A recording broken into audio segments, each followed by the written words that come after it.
اعوذ باللہ من الشیطان الرجیم بسم اللہ الرحمن الرحیم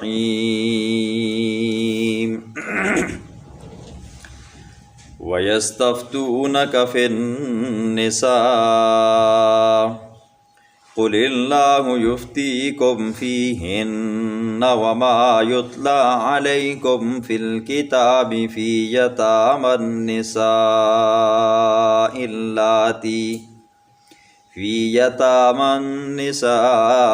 اللَّاتِي لَا تُؤْتُونَهُنَّ مَا كُتِبَ لَهُنَّ وَتَرْغَبُونَ أَن تنكحوهن والمستضعفين من الولدان وأن تقوموا لليتامى بالقسط وما تفعلوا من خير فإن الله كان به عليما صدق اللہ العظیم۔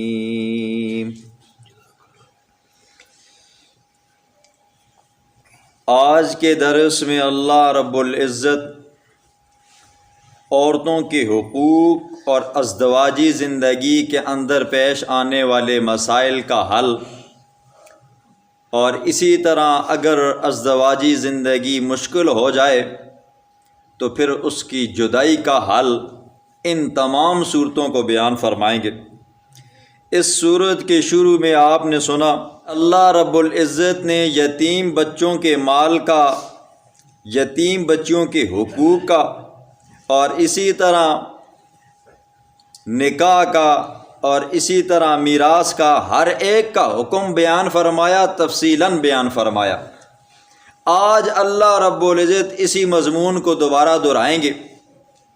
شروع کے اندر جاہلیت کے زمانے میں ہوتا یہ تھا کہ بچے کو اور عورت کو میراث سے محروم کر دیا جاتا تھا، اور ان لوگوں کا عقیدہ تھا، نظریہ تھا کہ جو بندہ یا جو بچہ اپنے قبیلے کی، اپنے خاندان کی حفاظت کر نہیں سکتا تو پھر اسے میراث بھی نہیں ملنی چاہیے۔ اللہ کے پاک پیغمبر جب آئے تو انہوں نے عورت کے حقوق بھی، بچوں کے حقوق بھی بیان فرمائے، تو اللہ نے میراث کی آیات نازل کر کے ہر ایک کا حصہ مقرر فرمایا۔ باپ ہے تو اتنا ملے گا، ماں ہے تو اتنا ملے گا، بیوی ہے تو اتنا ملے گا، بیٹی ہے تو اتنا ملے گا، بہن ہے تو اتنا ملے گا، بھائی ہے یا بیٹا ہے ان کو اتنا ملے گا۔ یہ آپ تفصیلاً پیچھے سن چکے ہو۔ تو صحابہ کرام کی ایک جماعت حضور صلی اللہ علیہ وسلم کے پاس گئی، حضور صلی اللہ علیہ وسلم سے عورتوں کے متعلق مسئلہ پوچھا، یا رسول اللہ ان کو جو میراث کے اندر حصہ دیا گیا ہے کیا ہمیشہ یہی حصہ رہے گا؟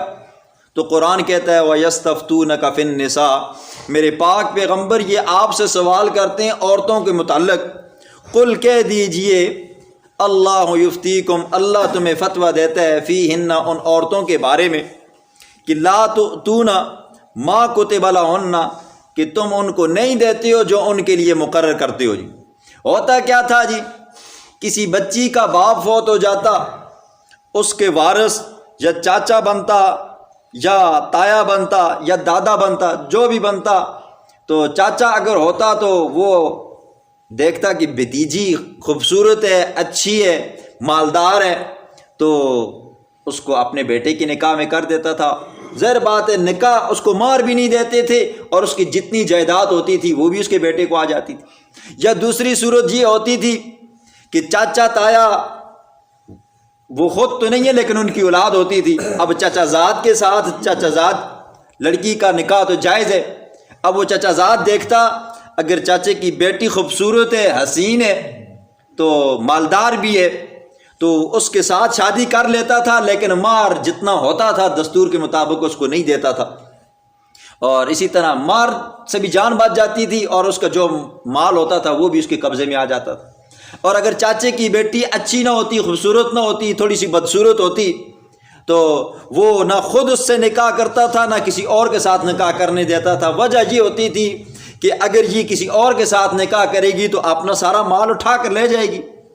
تو وہ ظالم کیا کرتے جی، نہ خود نکاح کرتے نہ کسی اور کے ساتھ نکاح کرنے دیتے، وہ بوڑھی ہوتی یہاں تک کہ وہ مر جاتی، پھر اس کے بعد سارا مال اٹھا کر اپنے پاس رکھ لیتے تھے۔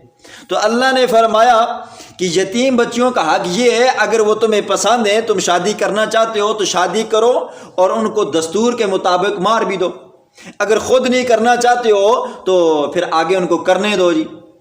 یہ ہو گیا یتیم بچیوں کے بارے میں۔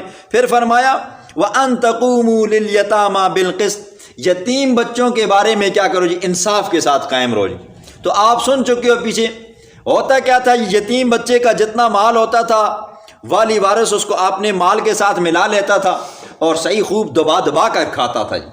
یا اپنے 2 بچے تو ان کا 2 بچوں کا اتنا آٹا پانی راشن اپنے پاس لاتا کھانے کے لیے، تو اس یتیم کا ڈبل ٹریبل ایک کا اٹھا کر اپنے مال میں جمع کر کے ہڑپ کر جاتا تھا۔ تو فرمایا یتیموں کا مال نہ حق طور پر مت کھاؤ۔ تو آپ نے پیچھے سنا جو یتیموں کا مال نہ حق طور پر کھاتا ہے وہ حقیقت میں جہنم کی آگ کو اپنے پیٹ میں بھرتا ہے۔ پھر فرمایا وما تفعلوا من خیر فإن اللہ کان بہ علیما، اور جو تم بھلائی کرو گے یتیم بچیوں کے بارے میں، یتیم بچوں کے بارے میں، اللہ اس کو جانتا ہے، اللہ تمہیں اس کا ضرور اجر دے گا۔ اگر دنیا میں تمہیں نظر نہیں آ رہا، پریشانیاں دکھتے ہیں، تو اللہ اس کا اجر تمہیں ہر حال میں دے گا۔ آگے فرمایا وَإِنِ امْرَأَةٌ خَافَتْ مِن بَعْلِهَا نُشُوزًا أَوْ إِعْرَاضًا، اگر کسی عورت کو اپنے خاوند سے سرکشی کا اندیشہ ہو، یا یہ ہے کہ اپنے خاوند سے اعراضگی کا اندیشہ ہو، مطلب یہ ہے کہ خاوند اچھا خاصا ہے، ٹھیک ٹھاک سمجھدار ہے، پھر بھی خام خواہ وہ مجھ پر وہ ظلم کرتا ہے جی، میرے حقوق نہیں دیتا، مجھے دن بدن پیٹتا رہتا ہے جی۔ یا یہ ہے کہ دیکھیں کہ خاوند دن بدن مجھ سے نظریں چرا رہا ہے جی، اس کا دل کہیں اور پہ لگا ہوا ہے جی۔ تو فرمایا فلا جناح علیہما ان یصلحا بینہما صلحا، تو کوئی گناہ نہیں ہے کہ خاوند اور بیوی آپس میں صلح کر رہے ہیں جی۔ خاوند دن بدن بیوی سے جان چھڑانے کی کوشش کر رہا ہے، یا یہ ہے کہ تنگ ہے، بس مارتا ہے کہ کہیں کسی نہ کسی طرح مجھ سے یہ خلل ہے اور میری جان چھوڑے اور آپس سے پیسے دے اور دفع ہو جائے یہاں سے۔ تو فرمایا قرآن کہتا ہے نہیں، پہلے کیا کرو جی، آپس میں صلح کرو، وَالصُّلْحُ خَيْرٌ، یہ صلح کیا ہے جی، بہتر طریقہ ہے۔ لڑنے سے جھگڑنے سے جدا ہونے سے بہتر کیا ہے جی، بندے کو آپس میں صلح کرنی چاہیے جی۔ دیکھیں اگر بیوی کو شکایت ہے تو بیوی اپنی شکایت سامنے رکھے، خاوند اس کے ساتھ صلح کرنا چاہے، یا خاوند کو بیوی سے کوئی شکایت ہے تو بیوی اپنی کوئی شرائط رکھے اور خاوند آپس میں کیا کر لیں جی، صلح کر لیں۔ اب ظاہر بات ہے خاوند ہے، تنگ ہے جی، تو عورت مال کا لالچ دے کر چلو میں اپنا کچھ مار تمہیں میں معاف کر دوں گی، بس یہ لالچ دے تو خاوند ٹھیک ہو جائے گا۔ یا یہ ہے کہ کوئی اور مسئلہ ہے تو کسی اور کام کی لالچ دے دے۔ اسی طرح اگر عورت بگڑی ہوئی ہے تو خاوند کیا کرے جی، عورت کو بھی دلاسا دے دے اور اس کو کچھ نہ کوئی لالچ دے دے۔ اس لیے قرآن کہتا ہے وَالصُّلْحُ خَيْرٌ، آپس میں صلح کر لیں، چلو ٹھیک ہے یہ بات تمہاری ہے میں مان لیتا ہوں، یہ تم مان لو جی، تو اسی طرح کیا ہو جائے گا جی، آپس میں صلح نامہ ہو جائے گا، رضی نامہ ہو جائے گا۔ وَأُحْضِرَتِ الْأَنفُسُ الشُّحَّ، قرآن بھی بندے کی جڑ پکڑتا ہے نا۔ قرآن کہتا ہے وَأُحْضِرَتِ الْأَنفُسُ الشُّحَّ، کنجوسی بندے کے بہت قریب کر دی گئی ہے جی۔ ظاہر بات ہے کون چاہتا ہے جی مجھ سے مال جائے جی، عورت کدھر چاہتی ہے کہ میں اپنا مال معاف کر دوں خاوند کو، یا یہ ہے کہ میں اس کو پیسے دے دوں، اور خاوند کدھر چاہتا ہے کہ میں بیوی کو اتنے بے تکے قسم کے پیسے دے دوں۔ تو فرمایا کچھ نہ کچھ اپنے مال میں سے ایک دوسرے کے اوپر کیا کرو جی، خرچ کرو، اور کیا کرو، اسی کے اوپر صلح کر لو جی۔ وَإِن تُحْسِنُوا وَتَتَّقُوا، اور اگر تم صلح کر دو، ایک دوسرے کو معاف کر دو، جو غلطی ایک سے ہوئی ہے دوسرے سے ہوئی ہے، یا یہ ہے کہ جس وجہ سے آپ کے درمیان میں نزاع ہوا ہے، جھگڑا ہوا ہے، تو یہ بہت بہتر ہے۔ وَتَتَّقُوا، اور پرہیزگاری اختیار کرو، فَإِنَّ اللَّهَ كَانَ بِمَا تَعْمَلُونَ خَبِيرًا، اللہ خوب جانتا ہے جو تم عمل کرتے ہو۔ آگے فرمایا وَلَن تَسْتَطِيعُوا أَن تَعْدِلُوا بَيْنَ النِّسَاءِ وَلَوْ حَرَصْتُمْ، فرمایا کسی آدمی کی ایک سے زائد بیوی ہے، 2 بیویاں، 3 بیویاں، 4 بیویاں، اور اب اس بندے کے لیے آپ نے سنا ہے ضروری ہے کہ وہ ان کے درمیان میں مساوات کرے جی، انصاف کرے جی۔ اللہ کے پاک پیغمبر نے فرمایا جس بندے کی ایک سے زائد بیویاں ہوں گی اور وہ بندہ اپنی بیویوں کے درمیان میں انصاف نہیں کرے گا، دن قیامت کے وہ اللہ کے دربار میں اس حال میں آئے گا کہ اس کا ایک طرف شل ہوگا جی، فالج زدہ ہوگا جی، دور سے پتہ چلے گا کہ یہ بندہ اپنی بیویوں کے حقوق مارا کرتا تھا۔ اللہ کے پیغمبر کی 9 بیویاں تھیں، ساتھ میں 2 لونڈیاں تھیں، لیکن اللہ کا پاک پیغمبر ہر بیوی کے درمیان میں حالانکہ حضور اس سے مستثنا تھے، حضور ہر ایک کے لیے ہر وقت ہر چیز سب کے لیے کیا کرتے تھے، برابر تقسیم کرتے تھے۔ اسی طرح اشرف علی تھانوی صاحب رحمہ اللہ کے بارے میں آپ نے واقعہ سنا ہے، ان کی 2 بیویاں تھیں، اولاد نہیں تھی، لیکن جب بھی کوئی چیز لیتے تھے دونوں کو برابر سرابر کر کے دیتے تھے، ہر ایک کے لیے علیحدہ مکان، ہر ایک کے لیے علیحدہ نان نفقہ سکنا ہے جی۔ ہاں ایک چیز مستثنا ہے جی، دلی محبت۔ 2 بیویاں، 3 بیویاں، 4 بیویاں، تو انسان ہے نا جی، ایک کے ساتھ زیادہ محبت ہوتی ہے جی۔ اور یہ دل کا اختیار یہ بندے کے پاس نہیں ہوتا، دل کا معاملہ یہ بندے کے اختیار میں نہیں ہوتا، تو اس کے بارے میں اللہ نہیں پکڑے گا۔ لیکن پھر بھی حضور نے فرمایا ہے کہ اللہ سے توبہ و استغفار کرتے رہنے۔ لن تستطیعوا، ہرگز تم طاقت نہیں رکھ سکتے، ان تعدلوا بین النساء، یہ کہ تم انصاف کرو عورتوں کے درمیان میں، ولو حرصتم، اگرچہ تم حریص ہی کیوں نہ ہو۔ پھر قرآن کہتا ہے فلا تمیلوا کل المیل، تو پھر ہرگز ایسا مت کرو کہ ایک ہی بیوی کی طرف جھک جاؤ، دوسری کو کچھ حق نہ دو جی۔ ایک ہی کے ساتھ لاڈ پیار سارا کچھ ہو تو دوسری کے ساتھ کچھ نہ ہو، ایک ہی کو کھانے کے لیے سب کچھ دو، دوسری کو مت دو۔